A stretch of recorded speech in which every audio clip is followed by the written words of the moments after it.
আসসালামু আলাইকুম। আলু আমাদের সবারই খুব পছন্দ, আর সেই আলু দিয়ে যদি মজাদার একটি মুচমুচে নাস্তা রেসিপি তৈরি করি, বিকেলে গরম গরম চায়ের সাথে একদম সেটি জমে যাবে। আর সেই নাস্তাটি বানানোর জন্য আমি বড় বড় সাইজের 4টা আলুকে সেদ্ধ করে নিয়েছি। আর সেদ্ধ করার জন্য আমি আলুগুলোকে ছোট ছোট করে কেটেছি। ছোট ছোট করে কাটলে আলুগুলো সেদ্ধ তাড়াতাড়ি হয় এবং সময় কিছুটা অপচয় রোধ হয়। আর এভাবে সিদ্ধটাও অনেক ভালো হয়। আর আমি এই যে ছোটো ছোটো করে এগুলোকে সিদ্ধ করে এগুলোকে ঠান্ডা পানিতে ভালোভাবে একটু ধুয়ে নেব, যাতে হাতে এটাকে মাখতে গরম ছ্যাঁকা না লাগে। তারপরে আমি একটা বাটিতে সেই সিদ্ধ করা আলুকে ঢেলে আমি একটা চামিচ দিয়ে এটাকে ভালোভাবে মিশিয়ে নিচ্ছি, আলুর যেন দলা দলা না থাকে। তারপরে আমার আলু এরকম ভর্তার মতো করা হয়ে গেলে এর মধ্যে আমি 1 টেবিল চামচ পরিমাণে কর্নফ্লাওয়ার অ্যাড করব। আর এই কর্নফ্লাওয়ার অ্যাড করা হয়ে গেলে এর মধ্যে স্বাদ মতো আমি লবণ দিয়ে অ্যাড করে ভালোভাবে হাত দিয়ে নেড়ে মাখিয়ে নেব। তারপরে আমি এখানে কাঁচামরিচ আর পেঁয়াজ কুচি দিয়ে এটাকে ভালোভাবে একটু কড়াইয়ে তেল গরম করে সেখানে ভাজা ভাজা করব।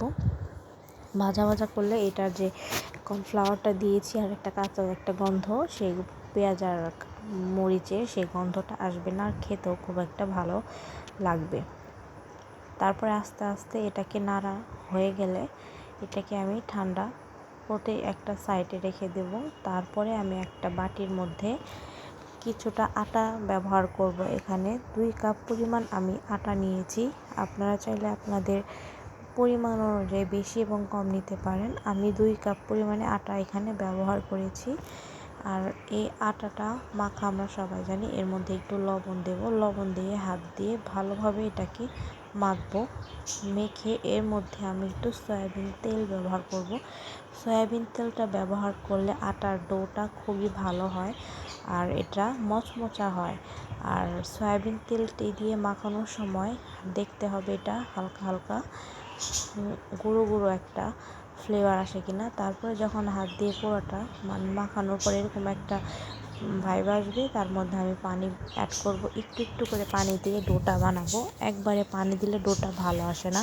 একটু একটু পানি দিয়ে হাত দিয়ে মাখিয়ে এটাকে ডোটা তৈরি করতে হবে। তারপরে এই যে আমি আবার আরেকটু পরিমাণ পানি দেব।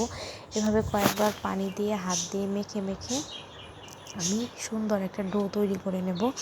আর আটার ডোর মধ্যে আমি কিছুটা পরিমাণ কর্নফ্লাওয়ার দিয়েছি, যাতে এই নাস্তাটা মুচমুচে হয়। তারপরে কর্নফ্লাওয়ার দিয়ে মাখানোর পরে আমার এই যে 10 মিনিট আমি রেখে দিয়েছিলাম।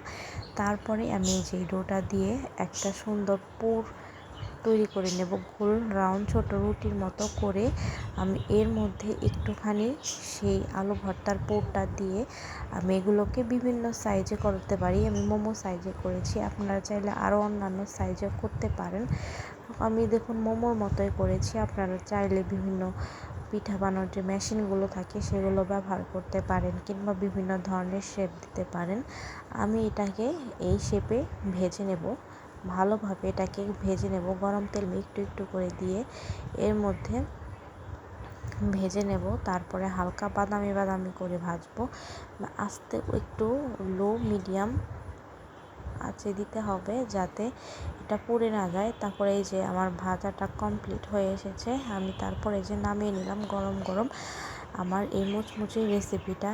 আপনারা সবাই এটা বাসায় ট্রাই করবেন। বিকেলে চায়ের সাথে খাওয়ার জন্য এটা সবচেয়ে ভালো একটা রেসিপি।